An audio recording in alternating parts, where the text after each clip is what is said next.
Hey, what's up, everybody? This is Game Logic from the Rounding Off Infinity Gaming channel on YouTube, one of the co-hosts of the Enough to Keep Going Weekly Games podcast on YouTube. Welcome back for episode number 256 for August 28th, 2022. Here with me, as always, I have my two lovely co-hosts, one of which is Mr. Towmaster99. How you doing, Tow?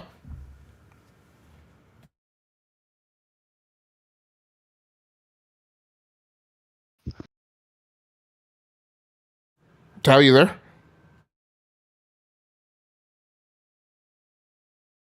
The second of which is Mr. Swissguard. How you doing, Swiss? Doing okay.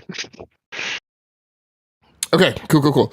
So tonight we have a bonga lineup with a wee bit of news, but mostly discussion of games, as is always the case. That is our primary focus. So while I'm always a little discombobulated while I'm running the show, the digital part of the show. Swiss. So this is our Pickz Plays readout. Every month we give ourselves kind of a little homework assignment and then give each co-host a month to complete that assignment and then come back to talk about it in the last show of the month. And tonight is that night. Our most recent assignment for the last month has been remasters. We love them, we hate them, or just meh on them. Play a remastered game or games and report back on whether it was worth the effort to remaster or should they have just left it in the past. Swiss, you've been playing a remaster that may not be that much of a remaster. Do you want to talk to us a little bit about what you've been up to for this assignment? Yeah, I just kind of saw the assignment and mapped what I've been playing on to that, but I think it's an appropriate discussion. So for the past week, Age of Empires 4 was free on Steam, free to play, and I'd had it in my wish list for quite some time. So I, downloaded it and did it, played a couple hours. So while it's superficial, I made the comment in the Discord that, this definitely feels a lot like Age of Empires 2. And so, I know technically it's not a remaster, technically it's not a remake, but in 2020's era entertainment, it definitely feels like a soft reboot of Age of Empires 2, so to speak. And I enjoyed the little bit of time that I played with it. The production values are not the production values, I should say. The presentation is fantastic. I think I remember, way back when Tao, I think you got it, and you really liked the style, the very historical documentary presentation of the campaigns. I appreciated that as well. Just playing a little bit, going through the tutorials and stuff just to see. Actually, I had my 8-year-old son with me, so he was.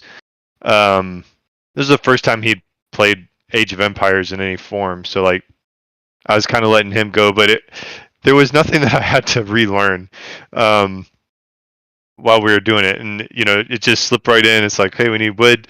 This is how you build farms. This is how you make sure you have a mill. Position the mill over here so that the by the berries, so that all that just kind of it was just putting on an old, I don't know how to describe it. It just felt very natural. And so I haven't decided yet whether I think that's a good thing or a bad thing. I think that I know that over the course of the past couple of decades, Age of Empires 2 has there's still active development on it. They've released new civilizations and everything. I know that the community is still strong, and so coming in with Age of Empires 4, it almost feels like they're really trying to move things forward. One of the other things I noticed right away was the very modern. Okay, we're having seasonal. You have seasons. You have these missions. Log in and make sure you play this type of map. It just very standard fare for games games as a service, so to speak. and I can see them trying to push that forward. Uh, I can't say that it's bad or good. It kind of depends on like how pessimistic I am on a particular day to feel like, well, this still feels it's still the same game with some enhancements. But on the other hand, Age of Empires 2, Age of Kings came out in like what, 97, 98. So having the fresh coat of paint and the nice presentation was welcome for me. I think in the Pickz Plays perspective, I would say it was worth the effort. Even though it feels very still Age of Empires 2 to me. I think I'm okay with it. But on the other hand, it could also, be easily seen as a missed opportunity to just kind of do something new and exciting. It's just the way it is for everything. It's like every time I experience one of these soft reboots in some form or fashion, I'm always like, yeah, that was nice. But it's a missed opportunity. They could have pushed the envelope forward some more, and they played it safe. So this is, of course, a different developer on Age of Empires than previously. We usually typically done by Creative Assembly, now being done by Relic Entertainment, one of my favorite studios of all time, people who did the original Homeworld series. So I just wonder if that had a little bit of something to do with it, that they wanted to put a little special sauce in there, but not like get really way wonky off the beaten path for this first outing. And of course, we don't know right now what the structure of the deal was, whether or not Relic Entertainment will be back for Age of Empires 5, and whether or not the franchise has formally been handed over to an entirely new set of hands. So we'll have to see.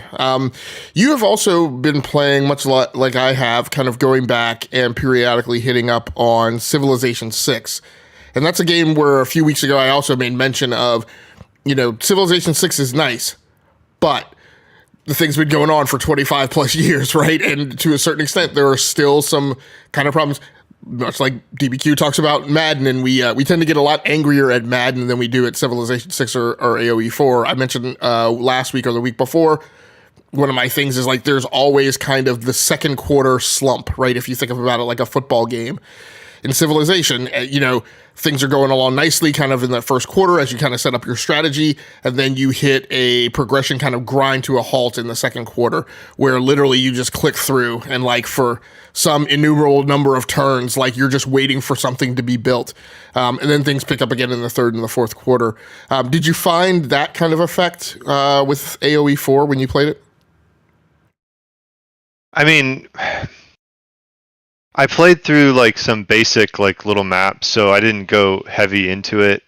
And then the campaign is so like just like it was in AoE 2. I mean, they're somewhat restrictive early on. I didn't get deep in the campaign because this was a free weekend. So I don't know if I feel comfortable answering that. It just like my biggest like first phase reaction was, wow, this feels very Age of Empires 2. Let's see. We did progress through a couple of ages, and but it was still pretty easy. So it wasn't like we did some hardcore like play. So I don't know. I really can't evaluate it at that level yet. Okay. One of the other things that I found when I played it last year a little bit through Game Pass was I felt like there were some way more extreme interpretations of the rock, paper, or I should say implementations of the rock, paper, scissors gameplay, where like certain civilizations, when you're pitted up against them, like there is just absolutely no way to stop a certain particular type of tactic, even against the computer AI. Did you run into any of that at all? Or any other just kind of constraints that you felt were a little bit overly in compared to past iterations? Well, I will say that I noticed that kind of pretty quickly in the tutorial, and I didn't know if that was just them trying to like reframe how you should play Age of Empires, like for new players to just really explain some of that mechanics. But I don't recall back in the day having them really go through and be like, this is rock paper, like, make sure you attack X with Y and Y with Z.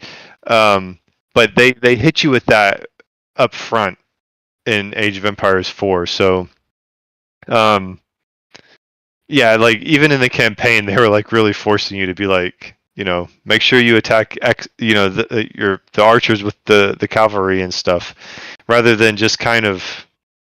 I don't know if it's like just letting you figure it out or if it was toned down more in the past. But I mean, I remember in the past, like I played it as a kid, like if you tried to attack that, those fortifications and you didn't have siege equipment, it wasn't going to work well. But like over the time, like you start to see those like, the strategies pop up. Obviously, like, now in retrospect, it should be pretty obvious that you should, bring some, battering ram or whatever. But, over time, like I kind of remember discovering those things and honing my strategy. And I did feel like they kind of spoon fed that rock, paper, scissors aspect a little bit in this one. But I also don't know if like that's part of, I haven't played it enough to know if that's like a balancing like focus, and so I didn't notice if it played differently with regards to that. Okay, very cool. Tao, any questions on Age of Empires 4? Yeah, and I'm sorry, I was having some audio issues there at the beginning, so I don't know if I missed this or if we mentioned this. So you mentioned Age of Empires 2, that it was more like that. But so had you ever played Age of Empires 3, or you can't make that comparison, or it's like totally different? I might have tried it. I don't. If I did, it didn't last with me. I think I remember it was like it was. I remember there was something about like the New World, and there was some. You would get resupplied from your home empire or something, but Okay. I didn't play it extensively. I played Age of Mythology, was the one post AoE 2 that I spent the most time with. Yeah, I remember that. So between the two, looks like two came out in 2000, or no, actually 1999. Was that it? Yeah, and then I'm assuming an expansion. It was called the Conquerors back in 2000. Right. That's a pretty, and even 3 was 2005 with a couple expansions like 2006, 2007. So it's been a while since there was an Age of Empires before this one. I'm kind of surprised that they or maybe they just thought, hey, it's been almost 20 years. We'll kind of just stick to the formula or something. I don't know if that's kind of what your thought process was, or if it was just like, hey, since this is a new studio, we're kind of keep it, to the back to basics instead of trying some new stuff going forward. I think the problem is the fact that there's been AoE 2 development, and it's still kind of supported in some fashion. So it didn't feel like the game was ever like abandoned, but I don't know. I'm trying to think back with because I never was like a big campaign player for AoE 2. I noticed like right away, like your main character or something has an effect on some of the troops. Maybe that's a little bit Age of Mythology. I don't recall if there were heroes, I think, in that one, but it's been a long time since I played that too. So I wish I had more time with it to really evaluate, but at the outset, like that was my strongest impression, is like this takes me back.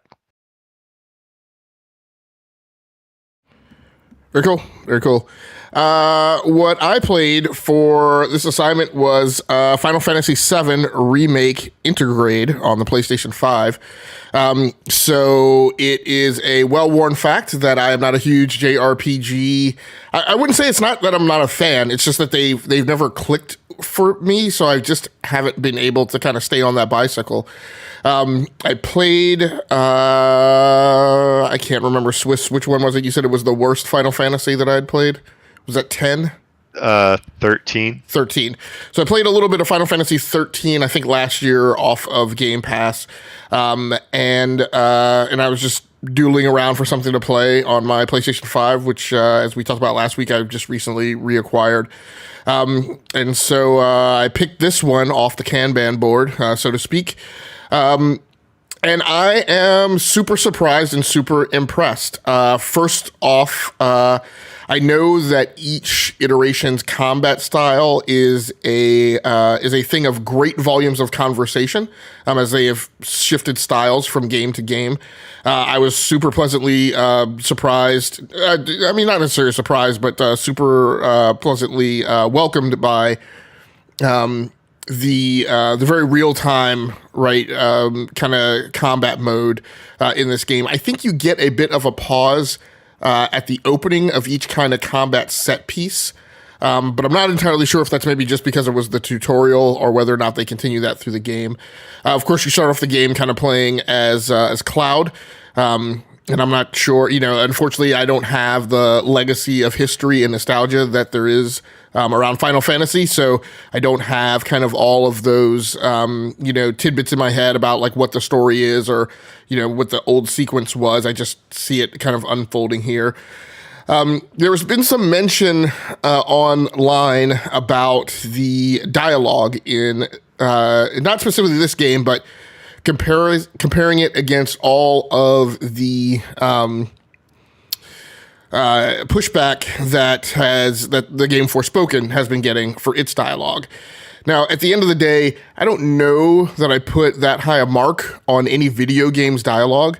There are some choice gems, things, a lot of which are kind of like Naughty Dog, games when you talk about, The Last of Us and The Last of Us 2.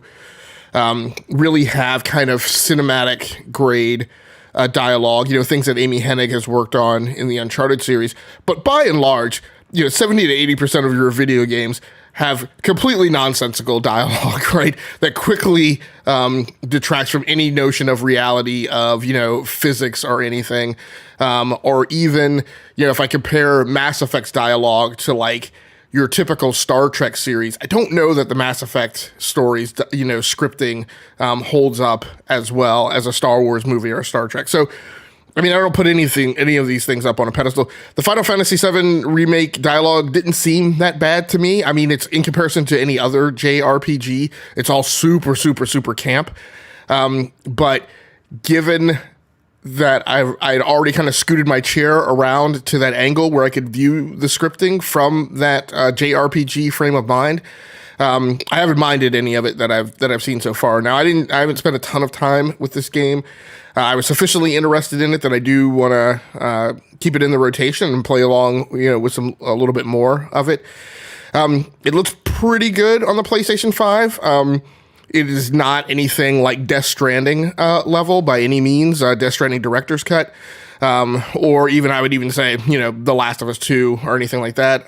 Probably shouldn't necessarily be that graphical upgrade on it, at least to me so far, was just enough to kind of make it playable, but it isn't anything particularly remarkable, just because, when you talk about the chronicity of the art style, right? That art style is still kind of rooted in the time frame at which the game came along.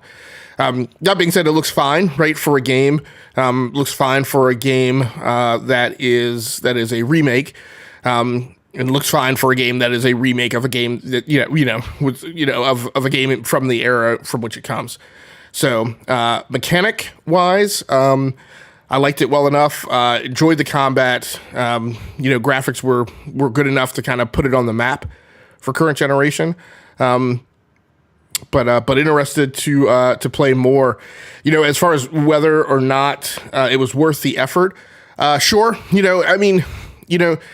I guess there should be kind of a veneer of gaming remakes that the gaming community, should just allow to be okay in the name of game preservation.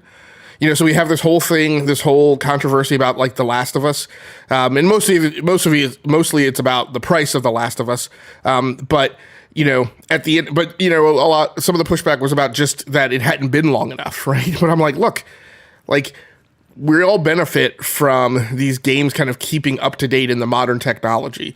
And The Last of Us was a game that originally came out when, Sony was still making platforms that were not oriented around the x86 architecture. So anything that pulls ahead things like that into modern fabric, modern tech stacks, I think is completely okay, right, and justified. And quite frankly, I wouldn't mind that tweak, continuing forward every couple of generations. Do you guys have any questions about Final Fantasy VII? No, is this the one is this like the part 1, or is this, they haven't released part 2 yet, right? Like that's still in development? Correct. Yeah, and so this is a title that's available on PlayStation Plus Premium. I'm not sure if it's available on, I don't even remember what the mid-tier is called. But it's pretty remarkable to me that a game with this much kind of cash is in that service, and not only is it the game, the remake, but it's also the remake with the additional DLC in it, right? So for that to be right in PlayStation's kind of subscription service tiering system, to me is pretty remarkable.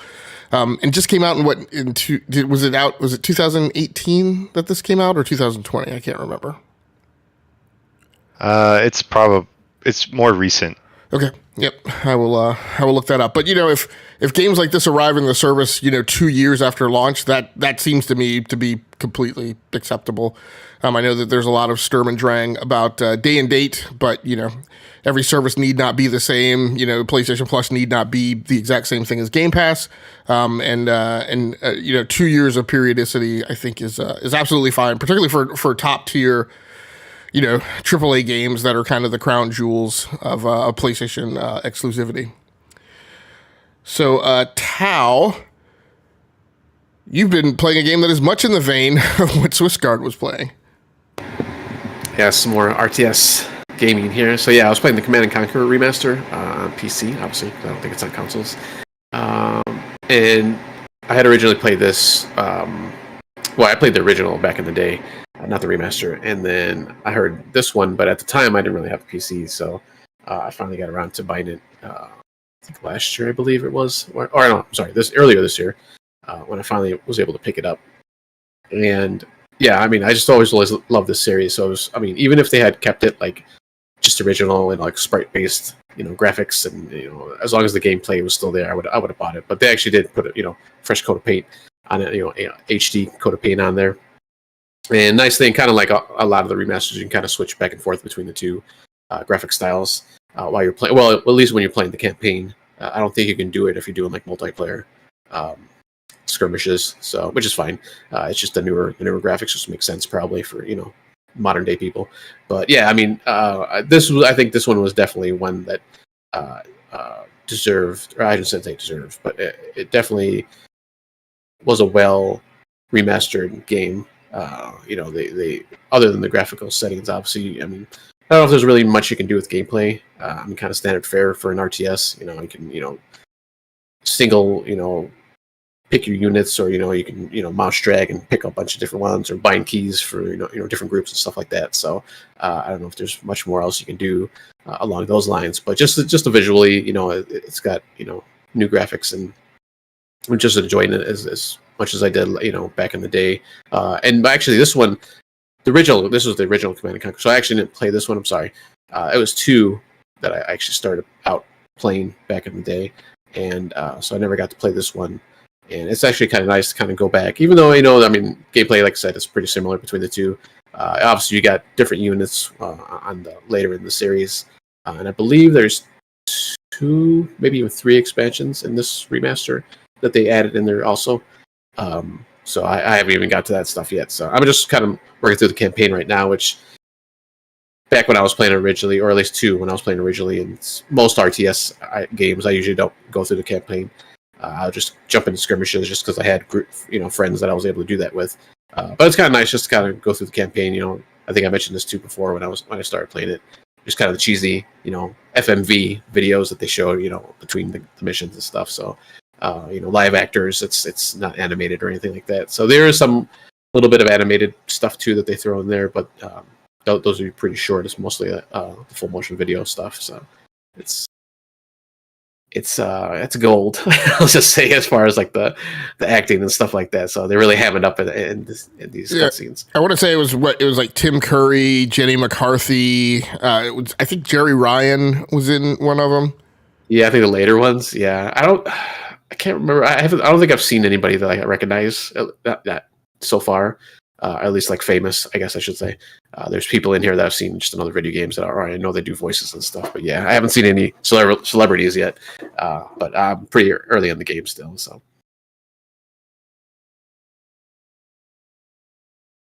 All right, very cool. Swiss, any questions? No, I just never played Command and Conquer back in the day. I was always an Age of Empires kid. So it might be something I have to check out. I definitely recommend it. Yeah. I don't know. Like I never liked Warcraft either. Like I never got into Warcraft or anything. It's weird how limited like my RTS history was. So I know you're a big Rise of Nations fan, Logic. So I don't know. When I hear you guys talk about these other series, I'm like, man, I probably missed out. Yeah, I never got into Warcraft either. I was the same with StarCraft up until 2 years ago, and one of my friends was like, "Hey, come on, play it." Because I had tried it right when it came out. I just couldn't get into it for some reason. But then when I was playing it now recently, I kind of liked it. So we'd been playing that last year. I haven't really played it lately, but I'm kind of the same way with that. Yeah, not just right. I'm sorry. Sorry. I was just gonna say it was on Steam, right? Yeah. That you played it. Okay. Yeah. Not just Rise of Nations, but Rise of Legends, Annihilation, and I think there was I didn't really play the Annihilation. There was a Annihilation. I don't know. There was so Annihilation was like a modern or futuristic RTS, but then they did it like an Annihilation, something else that made it like high mythology kind of game. I was a big Warcraft fan, was a big Warhammer 40,000 RTS fan, Homeworld, obviously, Ground Control, which really Ground Control and Ground Control 2 were the things that really brought me over the edge and Homeworld. Because when I originally started RTSs, and I started with AoE, I definitely a big shout out to Empire Earth as well, and Empire Earth 2, which were really the games that really kind of solidified and became my favorites in that genre. But when I started RTSs, and I did start with AoE 2, I was kind of like, I don't understand what the big hubbub is about. Like this doesn't do anything for me. And as a person with a slight background in tactics and strategy, what I was really bothered by was first of all the lack of voice command inputs. Because I was like, if this were really warfare, I'd be issuing voice commands. I wouldn't be point clicking. And then I despised the resource gathering part of it, because I'm like, in the middle of a firefight, you don't stop to pick grain. And so it took me a long time to really get over those paradigms.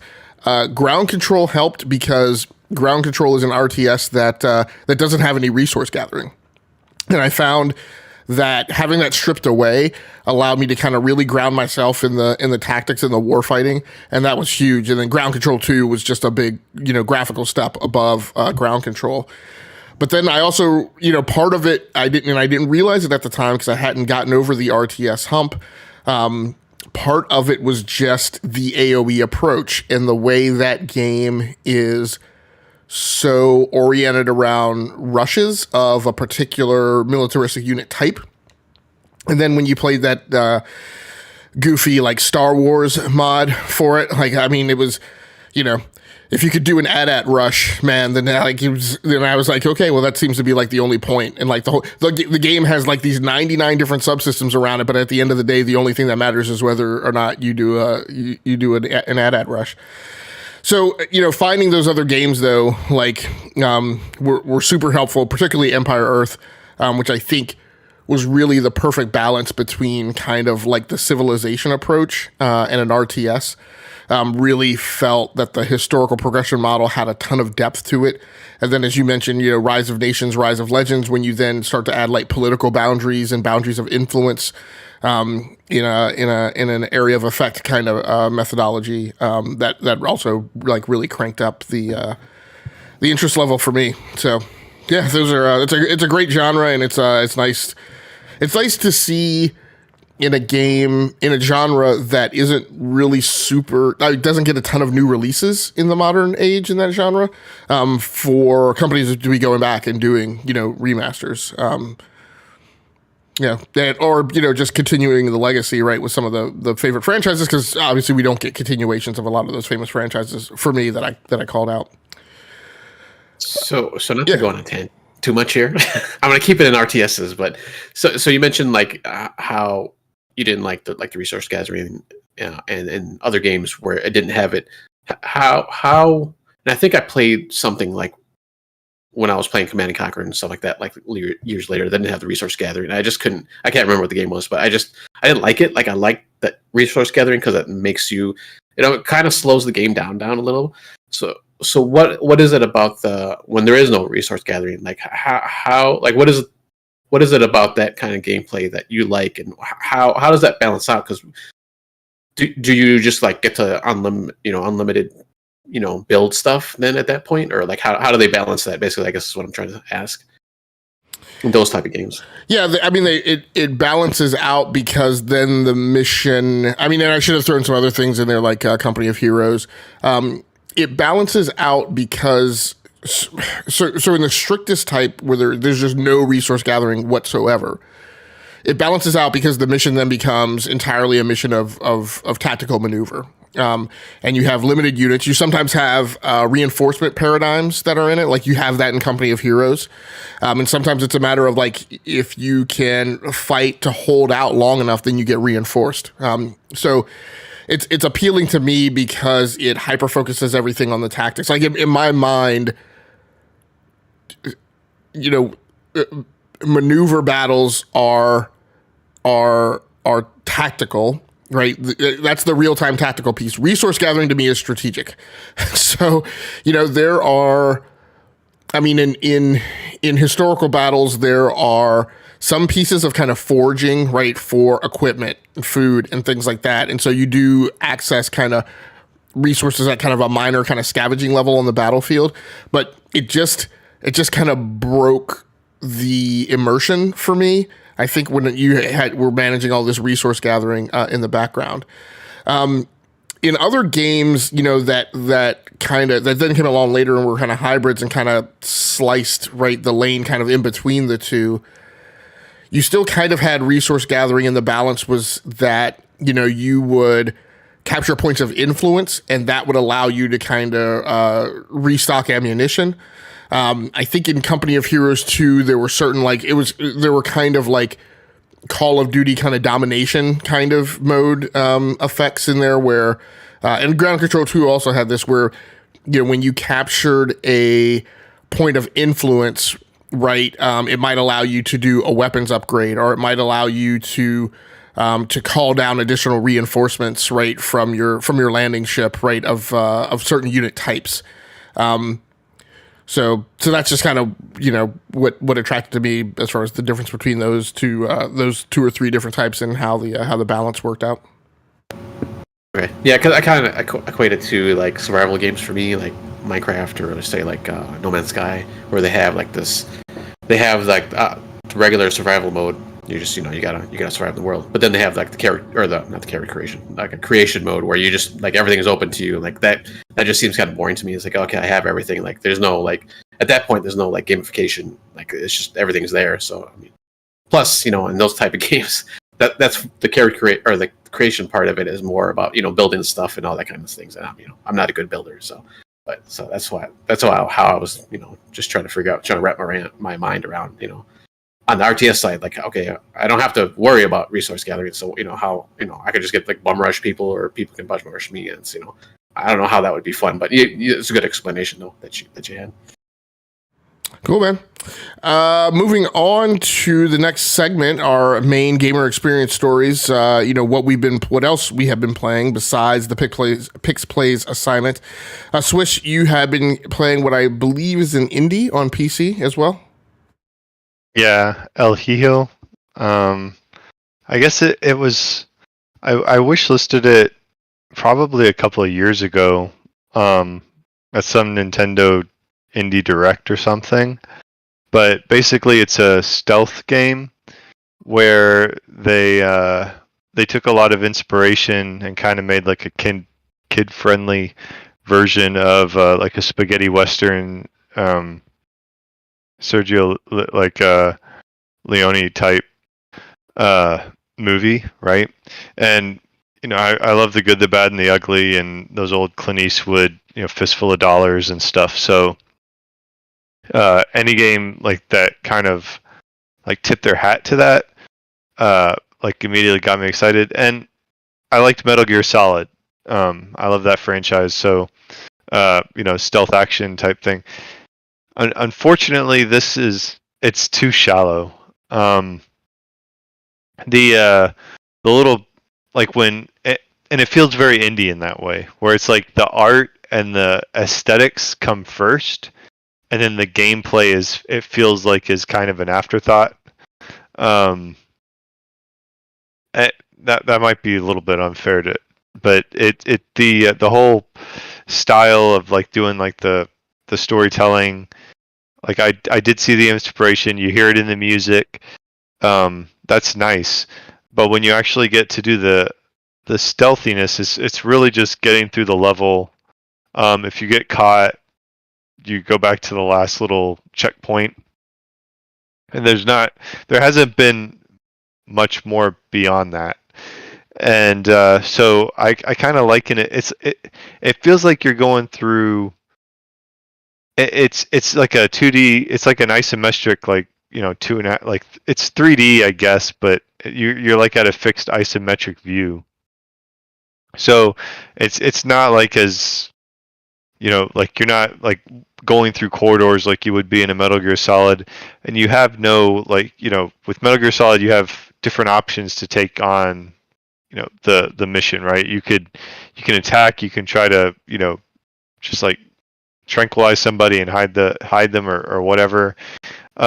This is much more just structured in sneaking by and timing the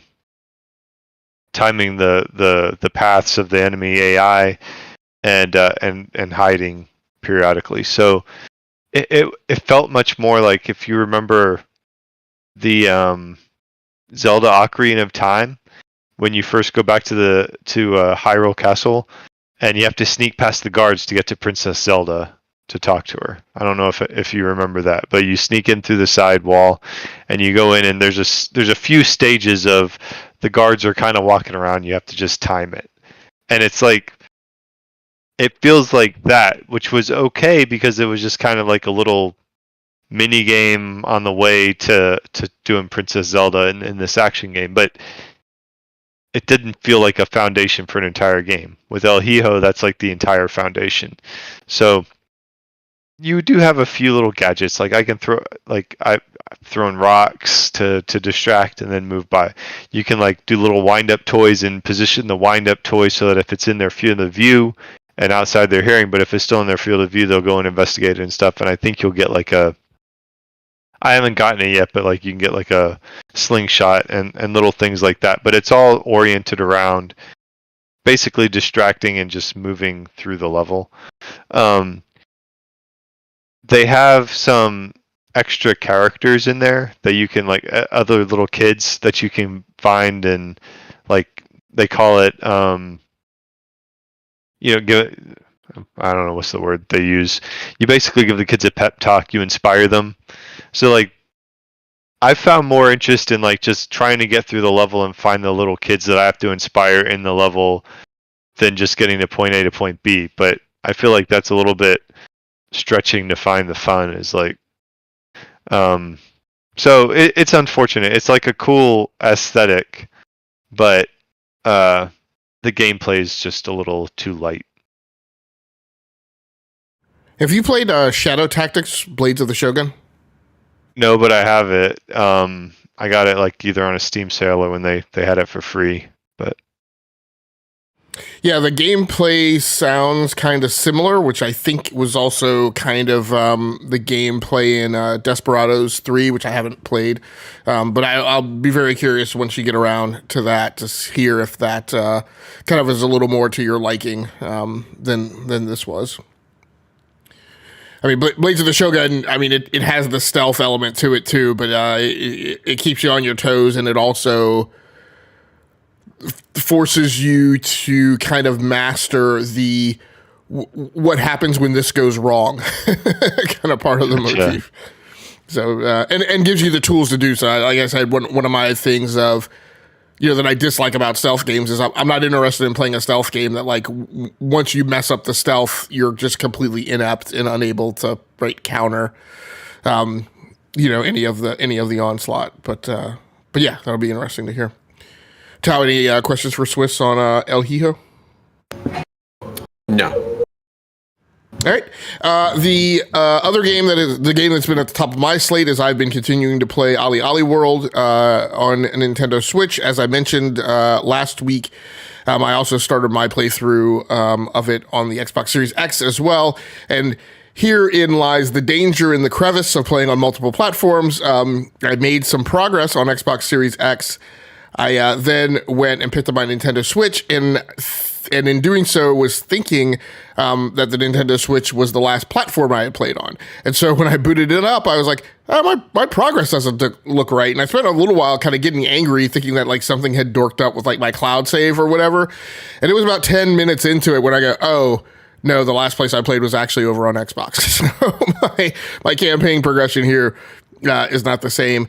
But much like I mentioned last time, my experience there remains consistent. It's and I played in undocked handheld mode this time, using a pair of Bluetooth headphones, my Cowan active noise canceling E7s, and much like I said last week, the playing in handheld mode actually feels a little more intuitive in a lot of cases with this game. I mean, playing with my Elite controller or my Elite controller V2 or just a standard like Series X controller is also super welcome.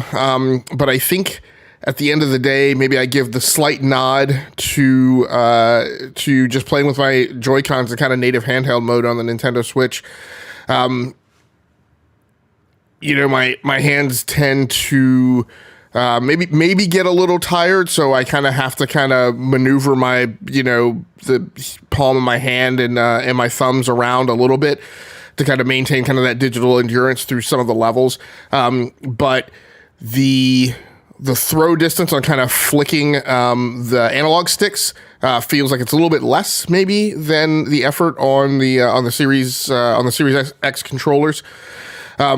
So, and like I said, it's a beautiful screen when you're looking at that OLED.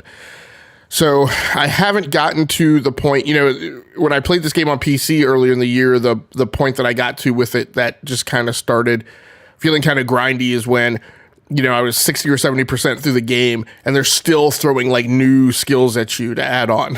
I'm like, guys, you've already maybe mastered like 12 different like joystick movements or whatever, and you're still asking me to now, master, spin moves and things like that. So we'll see how I feel about the game, as I get higher and higher up in the levels. But I'm enjoying it right now. I met, the first skate god, Technicola, and cleared the entirety of that first kind of island. So it is off to bigger and better things. Still seeing that little bit of performance stutter whenever I in between levels. I typically change my outfit and all my gear out, and there's kind of a little stick and judder there as it does the screen wipe when it's transitioning to scenes. But other than that, I'll be having a good time on it on the Nintendo Switch. I've probably played now a little bit more there overall than I have played on the Series X. But a good time in both places. Tao, you have been playing one of my near favorite games of all time, but we're going to talk about why not my near, or why it's only my near, but I'll let you go ahead and do your basic description of it first. Okay, real quick, just a quick question on OlliOlli World. So you said as they're like, you get more new tricks and stuff like that, do they start like putting like you got to hold down a button and do like the same flick or like different movements, or is it just all stick stuff? I don't know. It's I remember in the original one, when I played the original one, like they were throwing stuff at you like left and right, and it's just like, whoa, whoa, hold on. I mean, the one I remember specifically was, again, I felt like I was 50, 60, 70% through the game, and they threw the spin at you. So that's when you have to grab the front or the back of the board and do a 360, right? Which they just don't throw at you till late in the game, and I'm pretty sure that's a circle hold, or I guess is maybe, I don't remember if it's B, X, or Y, or maybe just A. But I'm waiting for them to throw that at me, and that's just the point where things, because the biggest difficulty, and Chiffon kind of says this to you, right, at a certain point in the game. The key to doing your best at the game is to stop thinking, right? But that's just a very difficult thing for me to do when I'm like, I'm one of those players who feels obligated. If you give me 7 different things to do, I feel obligated to like cycle through each of them, right, and use them each an equal amount. But in that game, the first time through on PC, what I learned was, hey, at a certain point, don't worry about, doing all 4 different types of grinds, right? If you have to like knuckle down and just do one type of grind because this particular section of a board is like that hard that you don't have time to think about that switching that up, like then just do one type of grind. Now, as you progress further in the game, you'll find out that certain types of grinds do better at you maintaining your momentum. Another type of grind takes all of your momentum off, or bleeds a lot of it away. Certain other types of grinds give you maximum vertical when you leap from that grind onto the next. So sometimes there are tactical reasons why you have to switch it up. But Chiffon's right? What allows you to do your best is when you kind of stop thinking about all that. But that's very difficult thing to do when they're constantly throwing new tricks at you to master, right? So I think they go through kind of all of the control inputs. In fact, I think at one point they throw like the left button and right button up the upper triggers, the shoulder buttons at you as well. But yeah, I'll just keep playing it through this time and see if it eventually kind of hits that point where I'm like, I don't know how many more tricks I can master, right? For me to continue progressing through this game. Does it show like the movements on the screen, or does it just give you like a name of the trick? I can't remember. It gives you talk about when you actually pull them off. Like if you have to, does it give you challenges where you say, hey, you have to do this certain ollie or a certain grind or certain stuff like that, or just a ollie or grind? It gives you challenges, so it's got an array of kind of background characters that are in the dialogue of like each interstitial kind of cutscene, which are just like 2D cartoony kind of animated, right? Stays in the game engine. And one of the characters is Mike, who is like supposed to be like the publisher of the Skate World's like big magazine or whatever. But the challenges are Mike's challenges, but they put those up on the screen before you start your run, and then there's no more reference to them throughout the run. Like it's not like they like put a big flashing thing or whatever over like a place where you can do a specific trick. And sometimes there are things like don't hit a whale or hit a whale 3 times or find the secret path to whatever, things like that. But yeah, there's no on-screen indication of those once those are kind of set for you. Okay. I was just wondering. All right, so the game I'm playing here is Star Wars Jedi Knight 2 Jedi Outcast. Very long title. And this is actually the 3rd, I believe, in the kind of Jedi Knight series, or 2nd, I guess. It started with Dark Forces, technically, I guess, and then went to the Jedi Knight. Because I think Dark Forces, there was no forced abilities as far as I remember. No, you might be right. It might have been third. There might have been, because there may have been Dark Forces and Dark Forces 2. I can't remember. Yeah. But it's you're right. I mean, it's second or third, one of the two. Yeah, Dark Forces didn't have any Jedi stuff, though, right? Or at least any like Force abilities that the actual character had. I don't know, because I didn't play the Dark Forces games. I onboarded at Jedi Outcast. Yeah. Oh, okay. All right. Yeah, and this kind of just came. Well, I mean, I had the game. I've had the game for a while now on the Switch. I'm playing on the Switch, and I was playing it off and on.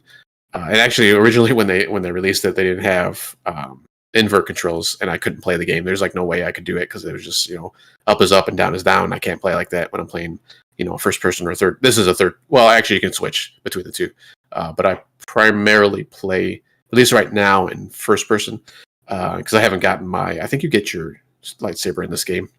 I haven't gotten that yet, and I remember when I played on PC back in the day, I actually used to throw it into third person because it was kind of easier with the lightsaber battles and doing stuff like that. But I was I don't know, one day I was like literally out of the blue, I was watching TV and I was like, you know what, I want to play Star Wars Jedi Outcast for some reason because I knew I had it on the Switch. So I booted it up, and I was pretty early in the game still. I think I might have even been in the first world, like kind of in the middle or maybe near the end of that level where you start off. And I actually ran through that, and I'm starting on the second level now. And man, I think I might have mentioned this when I first played this. Well, besides the invert control things, because that was kind of hard. But this game, this old school, you don't get like regen health or shields or anything like that. You actually have to go out and look for, those either little packs, or I think there's like little terminals where you can recharge your shields and stuff and your ammo. You just don't get it freely. And even if you don't find those things, like the amount you get from like the stormtroopers or whatever you're fighting is not like a whole lot. So you got limited stuff. So in that fact, it's like kind of hard for me just because I'm so used to all these modern games where ammunition's plentiful here and there. If you even have to pick it up in some games, or like the shield gen from like Halo, obviously you can just run around a corner, wait for a few minutes, and your shield regenerates and even your health. So, and this is like I got to get into a different mindset with this game, but I'm having fun with this game. I liked it back then, and I'm liking it now. The controls, I don't know if it's just because of the Switch. Like at first I thought it's because I was playing mostly handheld. It seemed like you're kind of sliding like everywhere, and even like just turning and stuff, that it just seemed like too loose almost, even when I dialed down the sensitivity. But I played on a Pro Controller also, and it was kind of the same thing. So I'm assuming it's just the way it was. That's the way it is. So I'm just, I had to get used to it. I just got used to it eventually. And I'm kind of more in, spray and pray more gameplay now than, or I'm less spray and praying than I was before, just because there's like a stormtrooper right in front of me. I can just strafe from side to side, and that just doesn't work like it does in modern games. Like you have to there's like no, aim assist or anything. So you got to be like dead on somebody on your target. Otherwise, you're just going to miss them, no matter what you do. So it's just like kind of different, mindset that you have to get into with this game. But I like I said, I love the series. I think Jedi Academy was the one I really liked back in the day, mostly because they had the multiplayer. I think this has multiplayer too, I believe. Or if it maybe on the PC it did, just through mods and stuff. But I know that the Jedi Academy had it, I think officially, and I really like that. But this was like kind of the first one. But I'm really enjoying it still. I always like these games, so I'm going to keep on playing this one, trying to get to the story. Like I haven't hit any. I don't know if there's any bosses because I don't remember. It's been so long since I played this game, but in this first level, there was like really no boss. So I don't know if there's bosses or not at all in this game, but I'll have to find out. It's like I'm playing it again for the first time because I can't remember. Yeah, I think there are bosses. I think there will be enemies that you come across that you have to kind of duel with. And there are also set pieces where like there are, I think, like big... there's like an ad, like you have to take down an AT-AT, I want to say, at one point, and other things like that. I'm glad you kind of mentioned it because that was my point. Like I enjoyed Jedi Outcast, but I fell in love with Jedi Academy just because it took the whole Jedi. I mean, that to me was kind of the pinnacle of the Jedi being a Jedi formula. And I think I want to say in both games you interact with Luke Skywalker, kind of in the post Return of the Jedi kind of time period. And that was another thing, right? When these games came out, You had I can't remember his name. I'm sure I know it's like written in stone in the minds of people who are really big into that lore. But you had this whole chunk of lore that Disney retconned and said was no longer no longer canon after they took over LucasArts, and like the whole fabric, the whole tapestry of what we believed was the story of the Republic and the Empire in the post Return of the Jedi timeframe was all framed by those books, like General Thawne and a lot of those characters, the Yuuzhan Vong, just the whole story of like Han Solo and Leia's kids and things like that, all kind of came out of that mythos and were all kind of reflected in these games, right? Which was another thing as to why they were huge, is they didn't stand apart and separate from the Star Wars universe. They were tightly woven into it, and so. The Jedi Academy story was one that I really fell in love with, but also because it took the game firmly in the direction of the Jedi, and it kind of dropped a lot of the blaster oriented fighting that Kyle Katarn does. So on the Nintendo Switch version, I guess one question I had is: was it a physical purchase or digital? No, it's digital. Digital. Everything's digital. Yeah. Okay. And then the way I remembered it on PC, I think there was a thing that you could set. I thought there was a thing that you could set where you were always in first person view. Whenever you were like using a ranged weapon, but then whenever you switched to your lightsaber, it automatically popped to third person. I thought was the way you set, or maybe I'm just remembering it wrong, and I just had that on a hot button where I switched it. Yeah, and like I said, I haven't got the lightsaber yet, so I'm not sure if it will switch automatically. I know you can switch it if you want, back and forth. But for like I said, for right now, I'm just doing first person. So yeah.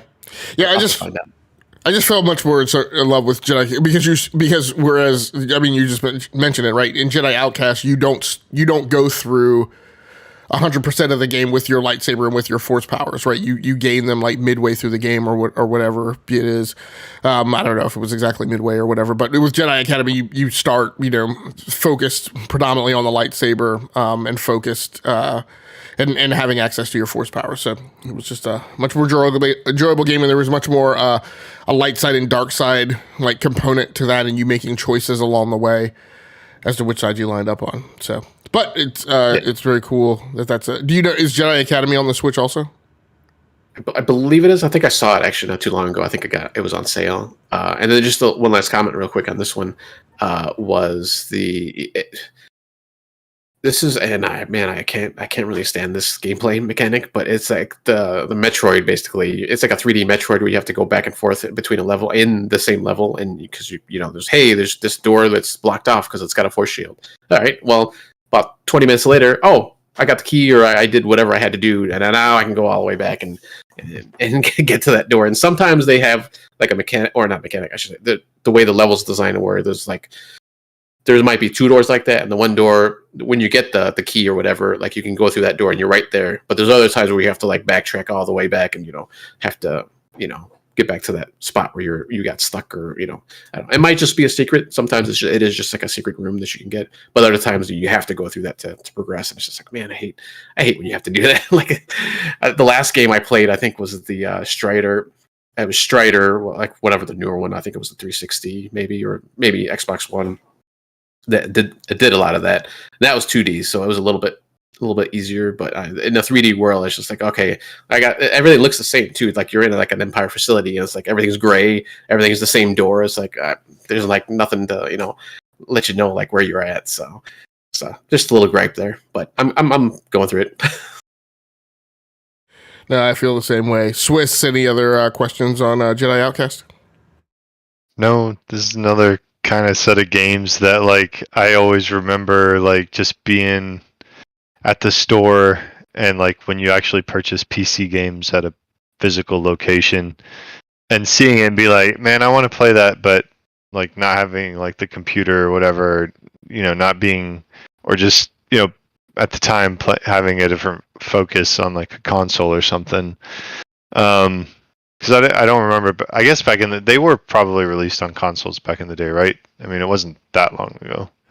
They were eventually ported. I can't remember exactly when this game came out, but right when the Xbox, to me, when the OG Xbox came along and the games were built on top of DirectX was when you really started seeing the acceleration of the time lag between PC games being ported to console. So I'm pretty sure at some point after that it was when it made the jump over. But it was a time lag port if I remember correctly.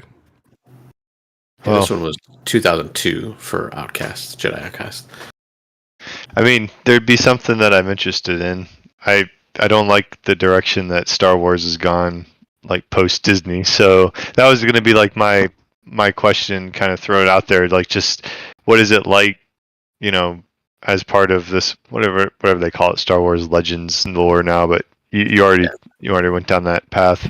For $10, I guess it sounds like it's worth it on the Switch or on Steam. Yeah. So. And yes, by the way, Jedi Academy is available at the eShop for $10, 50% off right now. Oh wow! So they're, they're super fun games, right? Like, that's like you said, man. Those are definitely things worth picking up, particularly if it's like, the summer's wrapping up now, but like, if those had been like purchases for you to play, kind of curled up on the couch, right, with the Switch in handheld mode, for $10, kind of over your summer vacation, man, that would have definitely been the time to do it. Well, just a segue. Like, we got Labor Day weekend coming up, and I do have a new OLED Switch coming this week. So maybe.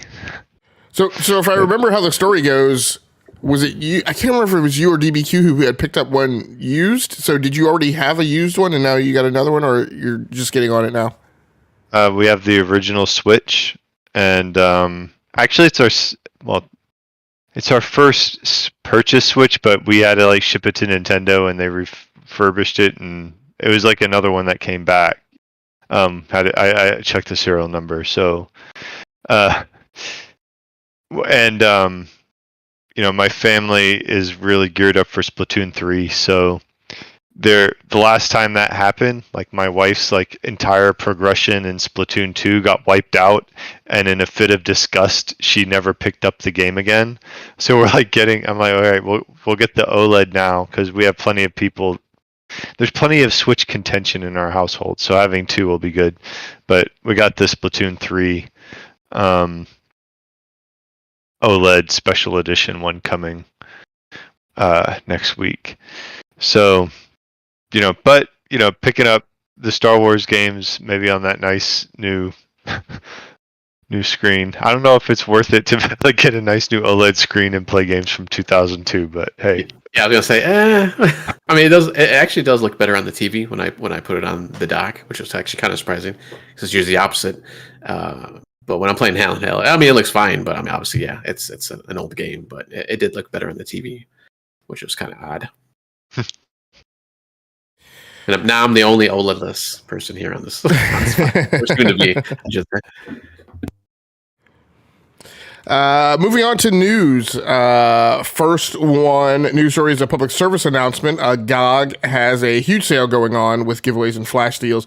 This story over on Gaming on Linux. And I quote, GOG are making a big splash with the GOG sale, which is live now until September 5th, 10 p.m. UTC. Time to pick up a bunch of DRM-free goodies. And so, if you're not familiar with GOG, this is the storefront that is now owned by CD Projekt Red. And so, if you had any fear of their financial viability due to all the stink associated with them in Cyberpunk, you may want to throw a few bucks their way on GOG. It's a great way to play PC games because you don't have DRM.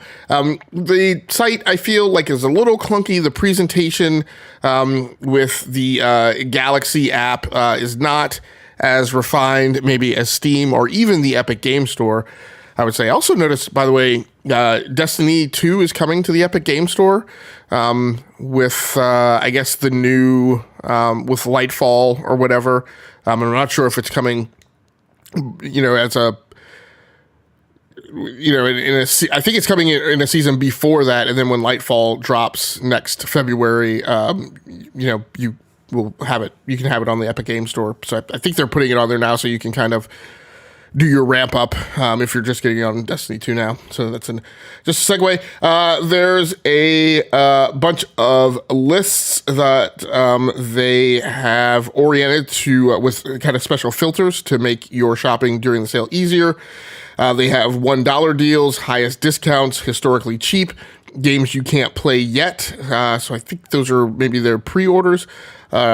Free games, bestsellers, and classics. And so if you're not familiar with GOG, their claim to fame is no DRM. And so once you buy the game, you can install it anywhere, however many times you want. And there's no, supposedly no phone home check. There's no CD key check or anything like that from the game. They do have things like Mafia Trilogy, which I think is a great set of games to buy. And so there you go. If you're going to play it on the Steam Deck, I think you can do so. Looks like you can do so by loading Wine and using the Heroic Games launcher. So those of you who have the Steam Deck and are tinkering around, I'm sure you know where all the breadcrumbs lead to in terms of how to get the GOG store on there. But for the rest of you who are playing on Windows, which I'm sure is the vast majority, again, just kind of wanted to put it out there that there's a lot of good stuff. It is not only Steam that has big sales. Tao, you have what is probably the most notable story of the week in the rundown.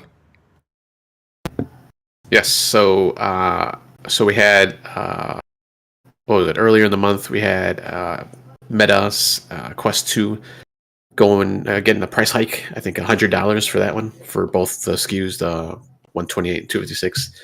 And now Sony this past week has announced in Europe, the UK, Japan, China, Australia, Mexico, and Canada that we're going to get another price hike on the PS5, or we're going to get a price hike, I should say, not another one, on the PS5. And I think I was reading, I was kind of looking real quick to see what the price was exactly, because they didn't have, they only have the new price here on the PlayStation blog.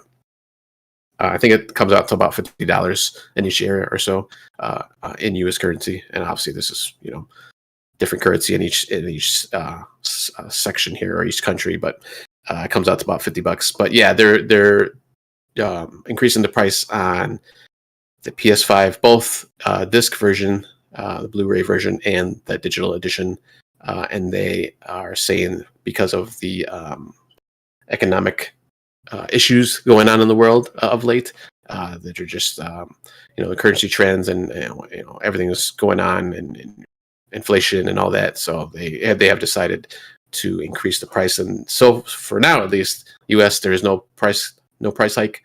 So it is still staying the same price.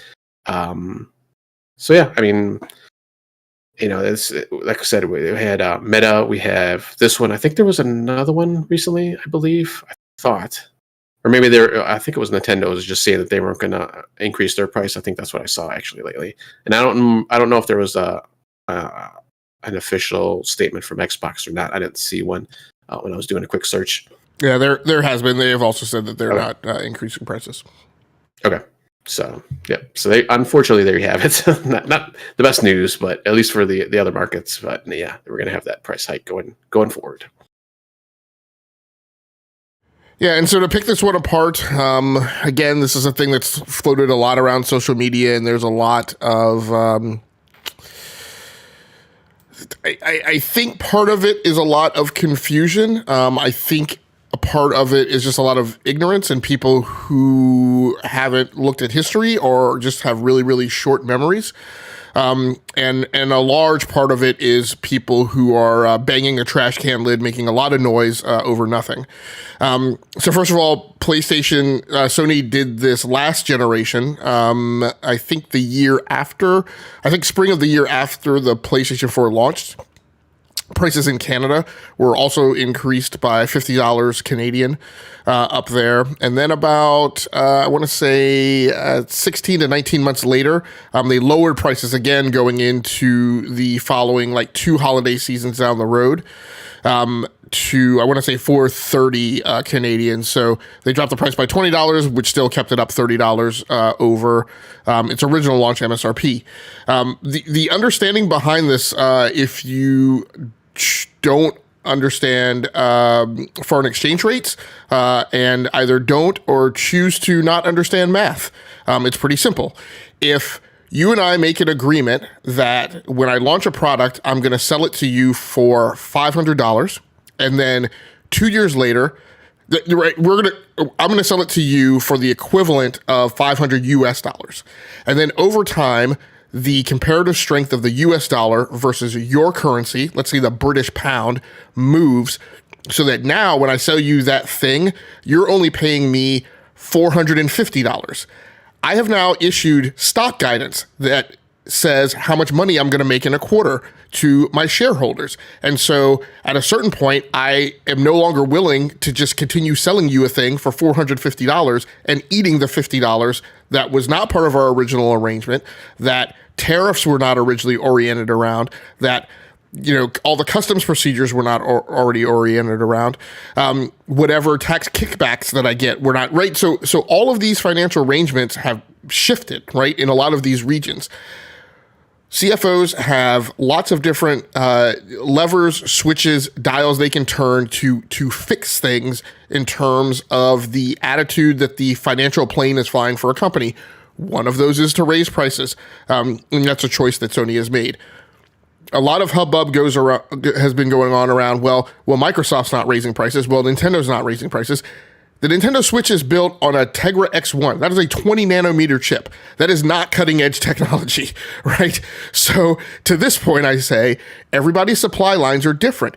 The relationships around supply lines are different. The reason Tim Cook is CEO of Apple is because he was able to create and manage incredibly good relationships with the supply line suppliers for the people who built the iPhone. Those relationships are not solely financial ones. Sometimes they're just personality driven. Sometimes it's a good vibe that a high C-level officer has with, right, the king of lithium export, right? Or the one person at a consulate who holds a lot of influence with your ability to obtain silicon, right? Or whatever raw material you're looking for. So lots of things go into these formulas. They are not as simplistic as some people try to make them. They are not directly comparative. I think that's my big thing, right? I think it's, you can choose to, but you're just incorrect if you look at it like company A didn't do it, so company B shouldn't be doing it. It's not that way. Oh, by the way, there's this thing in economics called the law of supply and demand. And if I have a product that is highly demanded and in very scarce supply, then raising the price by $50 probably has no big threshold shift of impact on demand. I made analogies, I've made analogies a lot to my first home buying experience, right? When I went to buy my first house, the Obama tax credit was in effect. And what that meant was that all of a sudden I was competing with, right? Because we often talk about competition between companies. There's also competition between buyers, right? And we often leave that out of the conversation in the equation. That meant that I was competing with other buyers who I would not normally have been competing with in that market. I could do things to lessen that competition. I could move further upscale in terms of how much I wanted to pay for a house, which was an option at the time. It was an option that I chose not to make. Therefore, I was in competition with a lot of buyers that I normally wouldn't have been in competition with. And the supply of homes on the market hadn't changed, right? But dynamics in the market had shifted. So, the impact of this is going to be some volume of the buyer competition that exists is going to fall away because there are going to be people who can't or don't want to pay 550 British pounds or whatever it is, 650 Australian US dollars now for a PlayStation 5. But that's just going to mean that the buyers who are left on the market who are willing to pay that price are going to have less competition and will more easily be able to obtain a console. But it's not going to blunt the demand for the PlayStation 5 in any way that negatively impacts Sony's financials. In fact, my expectation is that their financials will be better than the last quarter that they just reported when they reported a downturn, right, in comparison to the year before, because now they're going to sell the same number of units. Hopefully they'll have more supply, but now they're going to be selling those units right at a higher per unit sales price, allowing them theoretically to return to green. So just a little bit of the little bit of the chutzpah behind that news. Anybody else have any comments on that one? It's I like the stories that allow us, and especially when Game Logic gets on his soapbox, when it's obvious that, not obvious, but when there's definitely more to the story than 140 character Twitter limit that like just kind of goes through the internet, and that's all people have attention span for. Talking about the, like you gave the example with the British pounds, I found it's pushsquare.com, but they kind of had some current rates. So like in Japan, the at the current rates in Japan, the PS4, I guess this would have been the digital, would have been $366.44 right now. So they're bumping that up to where it's equivalent of like basically $400, I think. I guess in Europe, they're saying that the launch price of, I guess this would have been the disc version at £499, is equating to now like $498. But in Europe, I guess that includes the tax, and in the United States, we don't have the sales tax built in. So like the actual Sony collection would be less. So, you know, the economics are, I mean, it is what it is. I only saw the one blog posting from Sony though when they announced it, and they just were like, oh yeah, we got inflation rates and adverse currency trends, and that's kind of what they did. They named all the countries, and then they said there will be no price increase in the United States. And I don't know whether Sony should kind of explain some of what you explained in that first post, or if they care about, you know, who cares if there's a little bit of a Twitter flame war because they don't actually understand what's going on, but it's not going to affect us anything. So. No, it's a good point, and I've definitely been on record as saying, you know, Sony has an incredibly bad problem in messaging, right? That they often love to tell pieces of a story that lead a lot of ways to the kind of wild Inquirer tabloid level kind of extrapolations. And in some cases, right, are kind of half truths. Very frequently, they make a huge deal about things that just wouldn't even be an issue if they wouldn't keep running their mouth about it. But you're right. I mean, this might have been a time to explain a little bit more. That's my Sony perspective. My like tech business perspective is this is the exact type of thing that I wouldn't spend a lot of time talking about, right? Because at the end of the day, I'm not going to have a conversation with customers about about my prices, right? My price is my price. Like if you don't like it, you already have power in the barter system on the market by choosing to not buy it. Just to go back, right, to kind of make sure people understand kind of the history and the trends that they're talking about, right? What we have right now is we have a US dollar that is incredibly strong in comparison to other foreign currencies. The British pound is typically worth $2. It is typically historically worth twice as much as a US dollar. The euro has typically been like 1.5 to 1.7 times as you know, worth a US dollar. A Canadian dollar has fluctuated all over the place. It's had times where it's been like worth $1.25. It's had times where it's been worth less. So what we have right now is we have a US dollar that is 1-to-1, right, with the British pound and the euro. And so in historical comparison, it's very strong. And what that means is that, you know, the amount of money that, you know, Europe would have paid, you know, the amount of money that a European would have paid would have, let me make sure I explain this correctly. They would have, you know, whatever the prices that they pay is whatever they pay. The impact the foreign exchange rate has over time is that as that needle moves, they wind up paying less than, you know, the original revenue that was the original revenue target that was intended, right? So if the original target that was intended was $500, then as the euro weakens, as the British pound weakens, that means over time they're not paying $500 they're paying $450 they're paying $400, right? And so the only way to return that right back to what your original target was is to raise the price on it. And so that's a little bit of what's going on. That, I think the other thing that gets confusing or that people don't understand is that also then impacts raw materials, right? And so if you are buying raw materials out of a foreign country for a certain set price, then let me make sure I'm explaining this right. That means the amount you're paying in US dollars over time as the dollar gets stronger, you're not buying as much, or it's essentially costing you more. I think I explained that right. I have to go back and think about that. But so that's another part of the effect. Another part of the big effect that's going on is I think at this time you have an unprecedented amount of churn that's going on in fabs.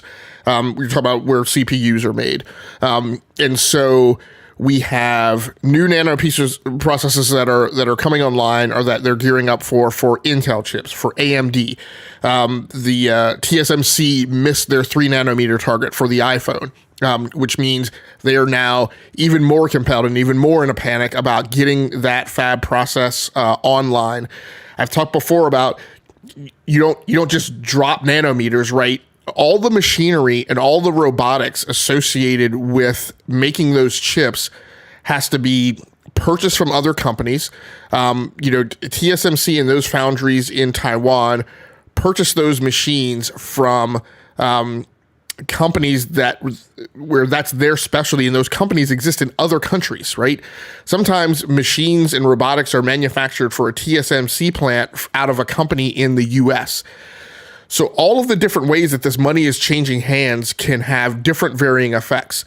Retooling those lines has different varying effects. What that does is it reduces capacity of older chips. And in fact, what you're going to see over time is you're going to see a lot of these like IoT devices and cheaper electronics that use some of these larger kind of antiquated fabrication processes, right? 65 nanometer and other processes.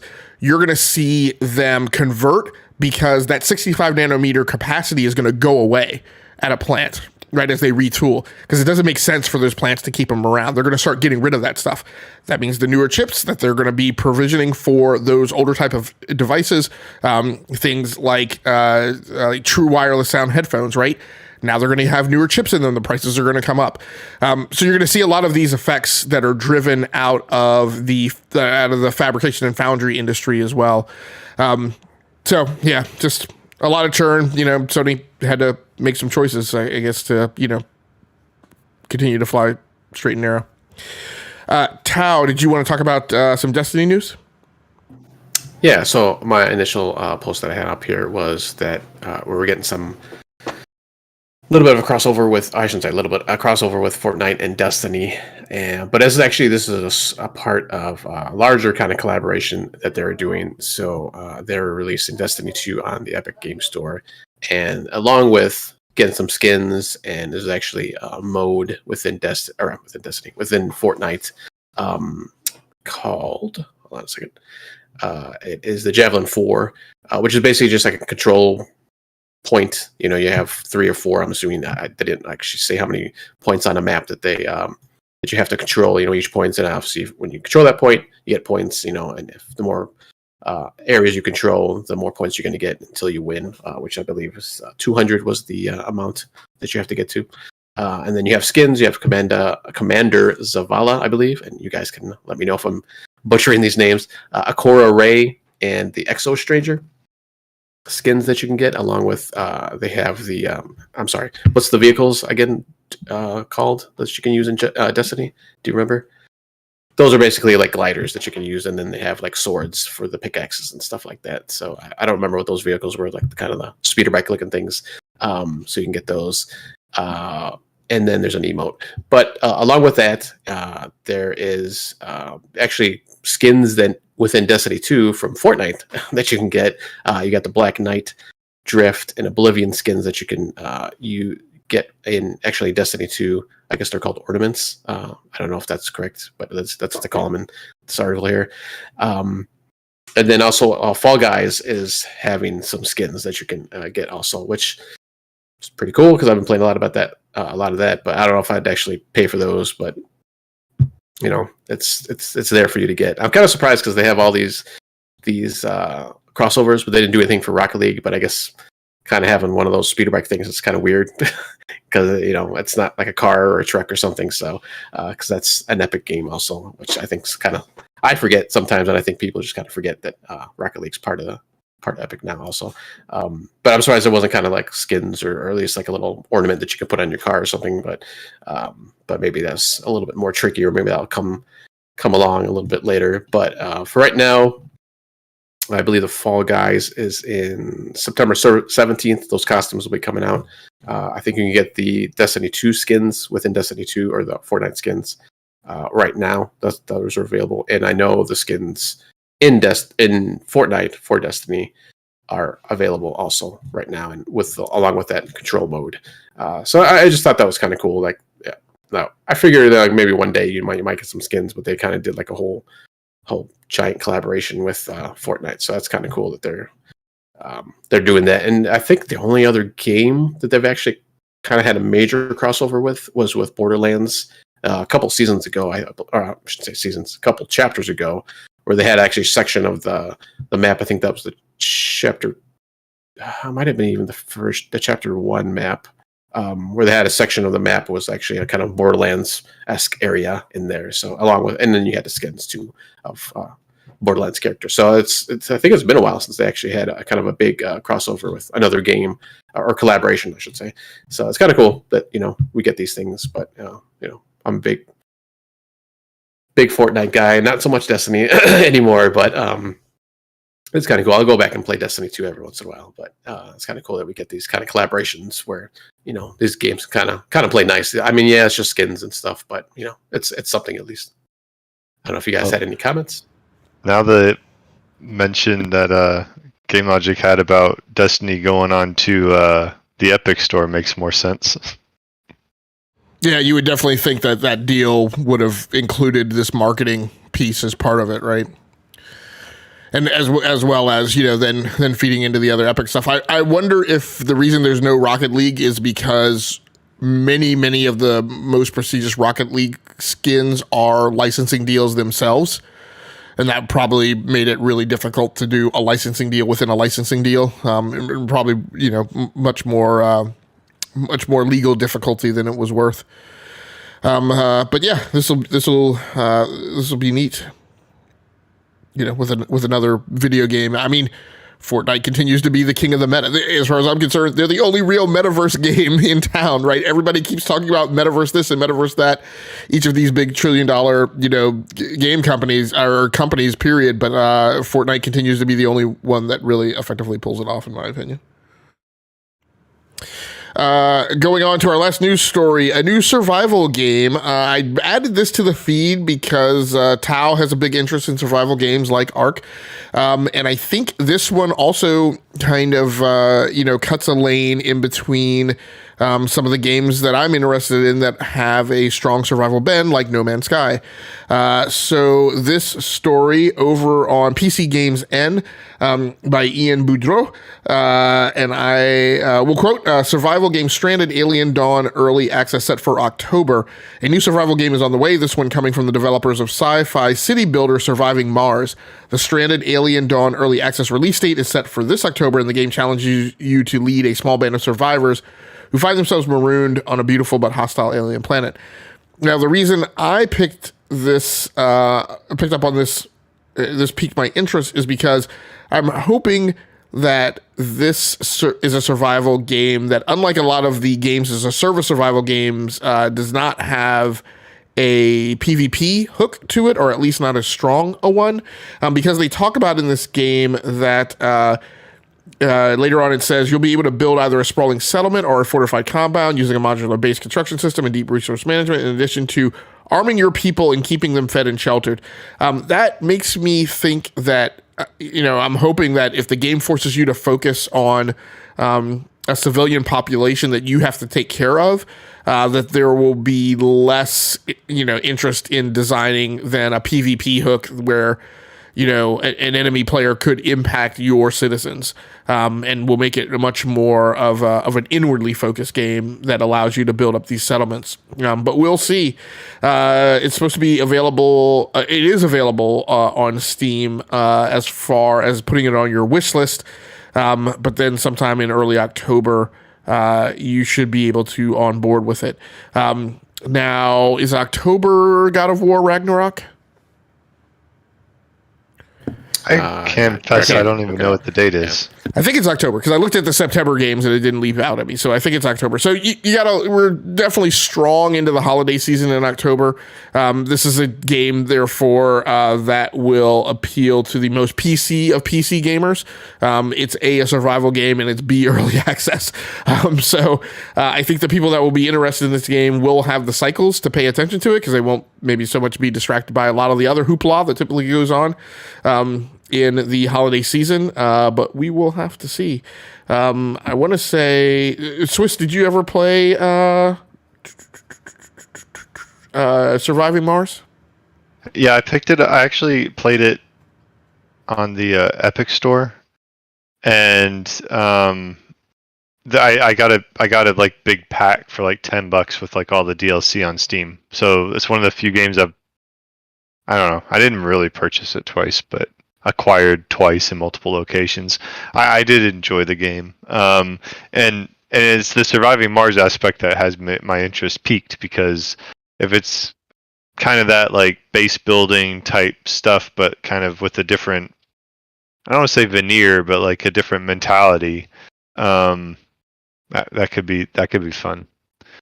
And by the way, Ragnarok is November 9th, so okay, coming up. Very good.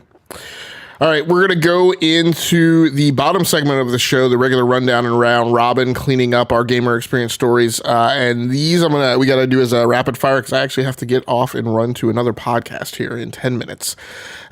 So, Tao, you've been playing MLB The Show 22 over Xcloud? Yeah, so I had a couple Xcloud games here. MLB The Show, I actually played.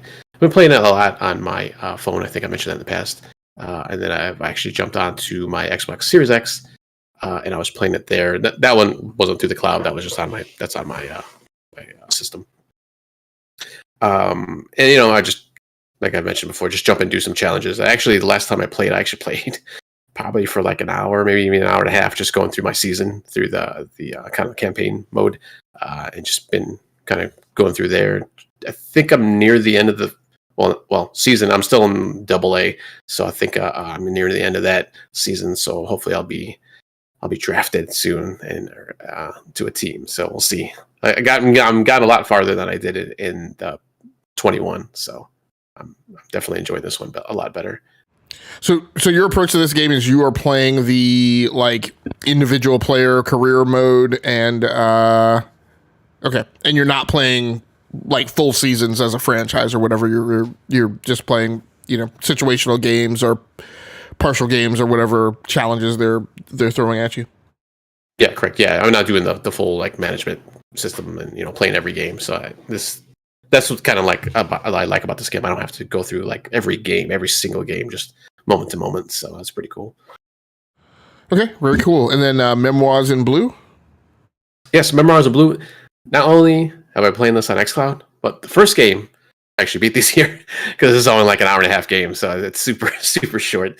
It's and I think I mentioned this before. It's just kind of a interactive movie or show. It's just you're going through this woman's recollection of her past with her mother or her family, her whole family. It's just, I think, her and her mother and her father, and just kind of going through kind of sequences of her just remembering all these memories from back in when she was little, mostly when she was little for the most part was, and then a little bit near the end was kind of, she's I guess a teenager at that point near the end, but she's just kind of recollecting all these memories, and she's kind of every once in a while the animation stops and you kind of got to do something simple,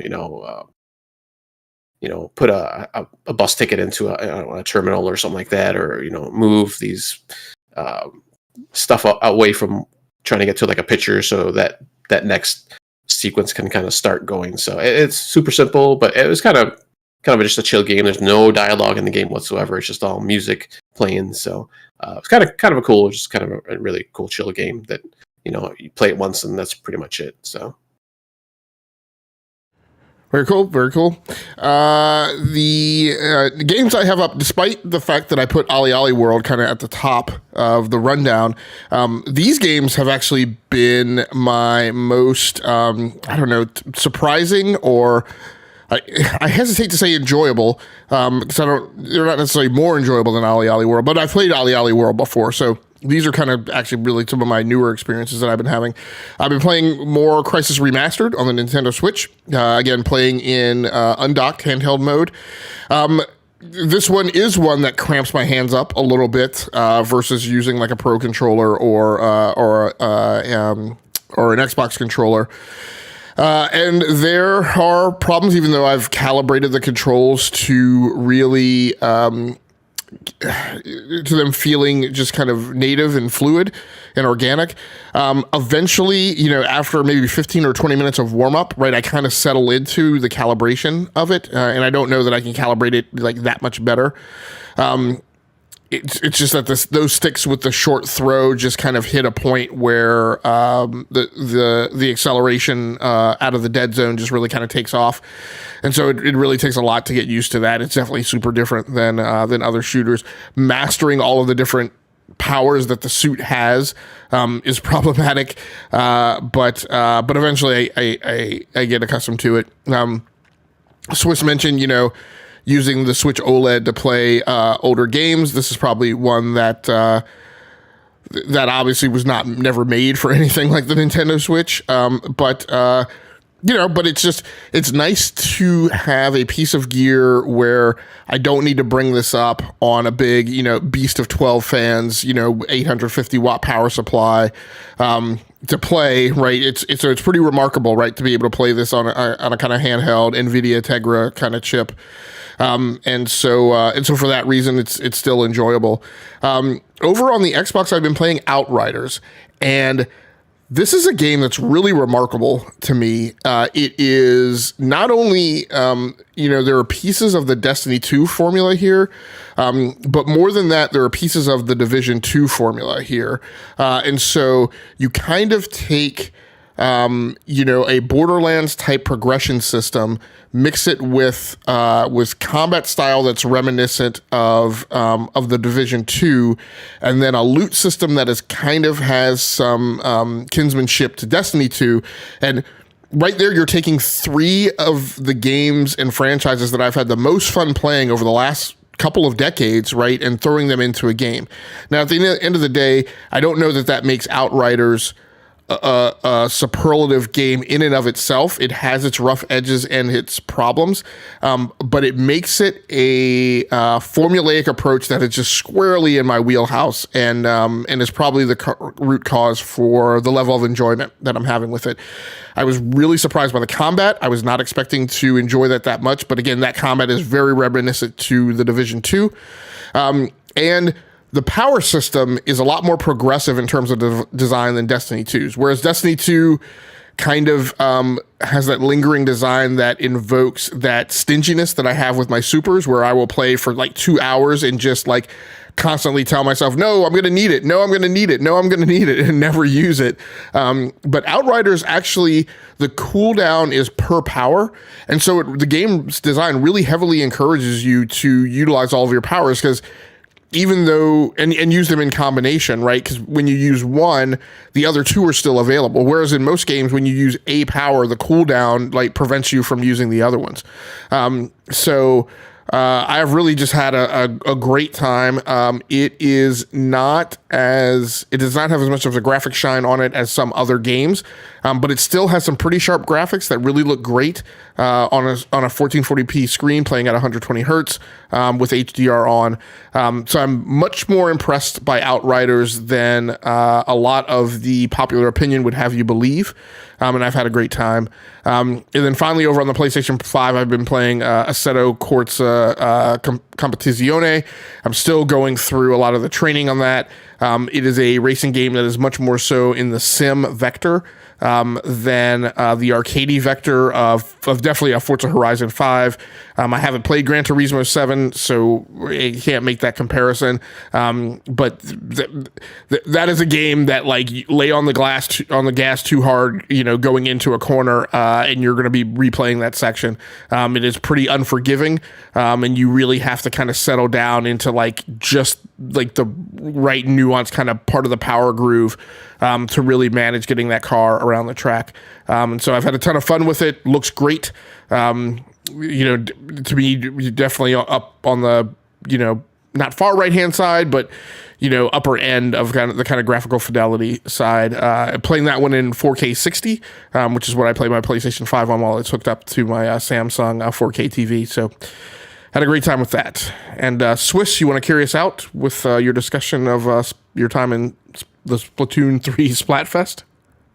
Yeah, unfortunately, it wasn't very much because I thought it was the whole weekend, but it was literally just Saturday. So between just Saturday chores and my kids also trying to get in on the Splatfest, I didn't get to play that many matches, but I played a few, including the new tricolor matches that they're doing, which at first I was like, oh, that's an interesting twist, 3 different teams. And then when you get in, it's actually whoever's leading the Splatfest has 4 players, and the other 2 Splatfest combo teams each have 2, so it ends up being the 2 behind teams playing against the 1 team that's ahead in the overall Splatfest standings. But it's kind of the way the map is oriented, it puts the team of 4 at a disadvantage. They're kind of being pressured from 2 sides, which I guess is a kind of a neat twist. But I was hoping, and I know they announced all this at the Direct. I didn't watch the Direct, so it was a surprise to me. But when I saw that it was a tricolor, I'm like, oh, that'd be neat, 3-way battle, and it wasn't quite that. But overall, it just is it's Splatoon. They're gonna have some new weapons and everything, and it's more of a my initial impression from the Splatfest and everything I've been seeing is that it feels more like a major seasonal release thing where okay, now we're adding what was the when you could freeze everybody in Destiny 2, what was that new power? Void? Yeah. No, that was after Void. But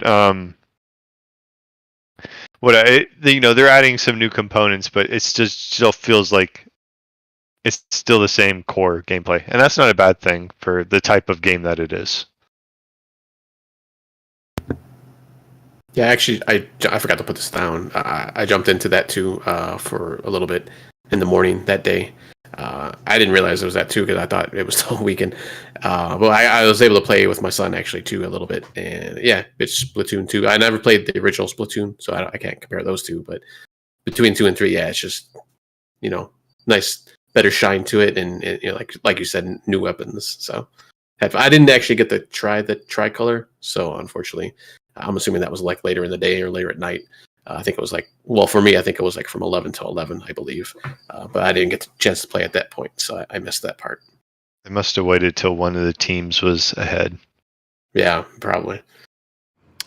Yeah, and I should have said stasis. I think I was thinking void because both of those powers are kind of purple in their color representation, but yeah. All right, guys. Well, thanks so much. Really enjoy the two of you sitting in for the episode tonight. Appreciate that. For anybody who happened to swing through the live stream, we appreciate you. For anybody who happens to watch the archive version of this episode on the E2KG Network podcasting channel on YouTube, we appreciate you as well. Next week, Tau Master will be in the captain's seat, so we look forward to that. Otherwise, until next time, take care of yourselves. Stay safe out there. Play the games that you like and come here to talk about the games that you love. Once again, my name has been Game Logic from the Rounding Off Infinity Gaming channel on YouTube, here with my two co-hosts, SwissGuard and Taumaster99. Until next time, good night, good luck, and good gaming. That's going to do it for us. We're out of here.